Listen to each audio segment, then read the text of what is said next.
राशि news channel, सच है तो बोलेगा।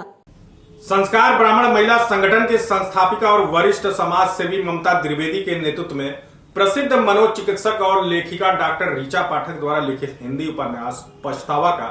भव्य विमोचन किया गया। विशेष बात यह रही कि यह कार्यक्रम नारी सशक्तिकरण की प्रतीक महारानी लक्ष्मीबाई के जन्मस्थली पर आयोजित हुआ, जिससे समारोह का उत्साह और गरिमा और बढ़ गई।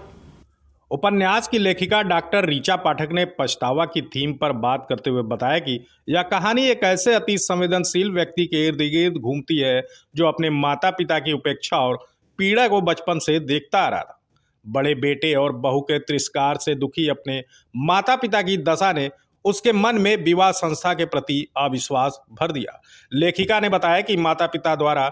अनजाने में पुष्पित पल्लवित की गई यही भावना आगे चलकर नायक के वैवाहिक जीवन के विनाश का कारण बनेगी। तलाक के बाद वह अपने ही निर्णय पर पछतावे से भर गया, जबकि एक निर्दोष लड़की बिना किसी के परित्यक्ता बन चुकी थी। डॉक्टर पाठक के अनुसार यह उपन्यास केवल नायक के पश्चाताप की कहानी नहीं, बल्कि उस महिला के आदम्य साहस की कहानी भी है जिसे बिना अपराध किए जीवन भर की पीड़ा मिली। इसके बावजूद संकट के इस समय वह नायक का साथ नहीं छोड़ती, इस विश्वास के साथ कि विपदा में साथ न देने का पछतावा उससे जीवन भर पीछा नहीं छोड़ेगा। उपन्यास इस बात पर जोर देता है कि पछतावा हृदय का मैल धो देता है और क्षमा महानता की पहचान है जो नायिका के चरित्र में झलकती है। विषय काफ़ी उपयोगी इसलिए मैं कहूँगी क्योंकि मेरी जो भी कहानियाँ होती हैं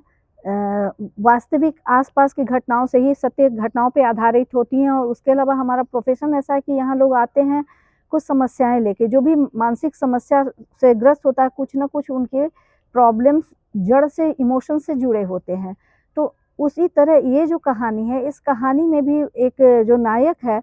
वो बचपन से, जैसे जन्म के साथ सब लोग अच्छा होता है, बहुत ही अच्छा सकारात्मक था। उसके माँ बाप भी नॉर्मल थे, लेकिन जब उसके एक भाई था, उसकी शादी हुई और उसकी वाइफ बहुत ही निगेटिव आई, तो उसके माँ बाप इतने दुखी हुए कि उसने बहुत छोटे बच्चे के दिमाग में नेगेटिविटी फीड करनी शुरू कर दी कि शादी करने से बेटे दूर हो जाते हैं, इस तरह की बातें। नतीजा वो पहले तो शादी करना ही नहीं चाहता था, लेकिन एक उम्र के बाद उसको लगा कि नहीं, शादी होनी चाहिए, और अच्छा प्रस्ताव आया, उसने शादी कर भी ली। लेकिन छोटी-छोटी चीज़ों से उसके अंदर पहले से नेगेटिविटी भरी थी, और फिर माँ-बाप इतने ज़्यादा उसकी वजह से असंतुष्ट रहने लगे कि माँ-बाप को खुश करने के चक्कर में उसने बिना किसी कारण के शादी के 1 वर्ष के अंदर में ही अपनी पत्नी को डिवोर्स दे दिया। उसको एक लड़का भी होता है जिसकी जानकारी नहीं है, और उस जिस परिवार के लिए उसने किया, वो लोग प्रॉपर्टी लेकर उसके साथ बहुत ही इतना गलत किए कि वो घोर मानसिक रोग का शिकार हो गया, सिजोफ्रेनिक हो गया। और वो जब आज ये किताब इन्होंने, जो हमारी ऋचा पाठक जी ने उसका उद्घाटन हमसे कराया है, मैं बहुत अपने को भाग्यशाली मानती हूँ और बहुत भी गौरवान्वित महसूस करी। इन्होंने पछतावा इसका नाम रखा है,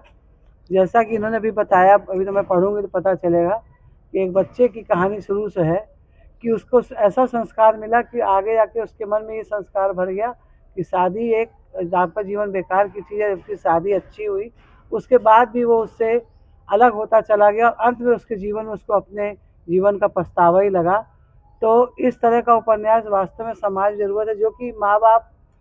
बच्चों को शुरू से वो संस्कार और जीवन नहीं दे पाते हैं अपने व्यस्तता कारण, लेकिन आगे जाके बच्चे जिस तरह से दूसरे रास्तों पर, दूसरी जगह विचलित होते हैं, आगे जीवन जो खराब होता है, उसके हिसाब से बहुत ही अच्छा उन्होंने लिखा है। और मैं चाहूँगी आगे भी ऋचा जी इसी तरह के, जो आजकल की, जैसा कि आप लोग को शायद लगता है, आप लोग पत्रकार हैं, अपने देश से जैसे कि बच्चे आजकल अधिकतर बाहर विदेश में रहने की प्रक्रिया पे चल रहे हैं।